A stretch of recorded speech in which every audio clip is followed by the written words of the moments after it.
કુવાણા હત્યાકાંડનો ભેદ ગણતરીના કલાકોમાં ઉકેલાયો. વાવ થરાદ પોલીસે 5 આરોપીઓને ઝડપી પાડ્યા છે. કુવાણા ગામના પાન પાર્લર નજીક થયેલા સનસનાટીભર્યા હત્યાકાંડનો ભેદ વાવ થરાદ જિલ્લા પોલીસે ગણતરીના કલાકોમાં ઉકેલી કાઢ્યો છે. પોલીસે હત્યાના ગુનામાં સંડોવાયેલા 5 આરોપીઓને ઝડપી પાડ્યા છે.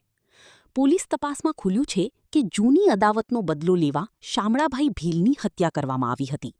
આરોપીઓએ થરાદ કોર્ટથી જ મૃતકની રેકી કરી તેનો પીછો કર્યો હતો અને ત્યારબાદ સ્કોર્પિયો તથા ઇનોવા કારમાં આવી પિસ્તોલથી ફાયરિંગ કરી અને ધારિયાથી હુમલો કર્યો હતો.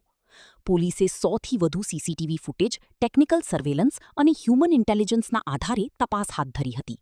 LCB, SOG, parole furlough squad, Deodar અને વાવ પોલીસ સહિતની ટીમોએ સંયુક્ત કામગીરી કરી બુકણા ગામેથી 5 આરોપીઓને ઝડપી પાડ્યા હતા. પકડાયેલા આરોપીઓમાં કિરણભાઈ ગોહિલ, શિવાજી ગોહિલ, મહેશભાઈ ગોહિલ, સુજાજી ગોહિલ અને ભરતભાઈ ગોહિલનો સમાવેશ થાય છે. પોલીસ તપાસમાં એ પણ સામે આવ્યું છે કે આરોપીઓ હત્યાને અંજામ આપવા અગાઉ મોબાઈલ ફોન ઘરે મૂકી નીકળ્યા હતા. અહેવાલ દિલીપસિંહ રાજપૂત, વાવ થરાદ, બનાસકાંઠા. દિયોદર પોલીસ સ્ટેશન હદ વિસ્તારના કુવાણા ગામ ખાતે હત્યાનો બનાવ બનેલ હતો. આ હત્યાના બનાવને વાવ થરાદ જિલ્લા પોલીસ દ્વારા શરૂઆતથી જ ખૂબ ગંભીરતાથી લઈ અને તાત્કાલિક કાર્યવાહી કરેલ હતી.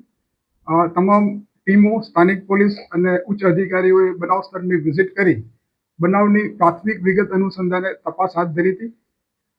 ગઈકાલે બનાવની જે પ્રાથમિક વિગત મળી હતી એ મુજબ જે મરણ જનાર છે એનું નામ છે શામળાભાઈ ફોટાભાઈ.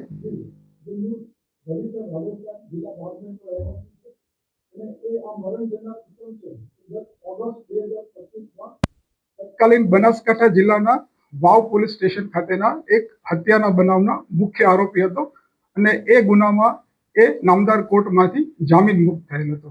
આ ઈસમની હત્યામાં જે પ્રાથમિક સીસીટીવી ફૂટેજ આધારે જે માહિતી મળી હતી એ માહિતી મુજબ ગુનામાં સંડોવાયેલા મુખ્ય 3 આરોપીઓ કે જે સીસીટીવી ફૂટેજમાં પણ જોઈ શકાય છે એ તમે 3 આરોપીઓમાં કિરણભાઈ સુજાજી ગોહિલ, બીજા છે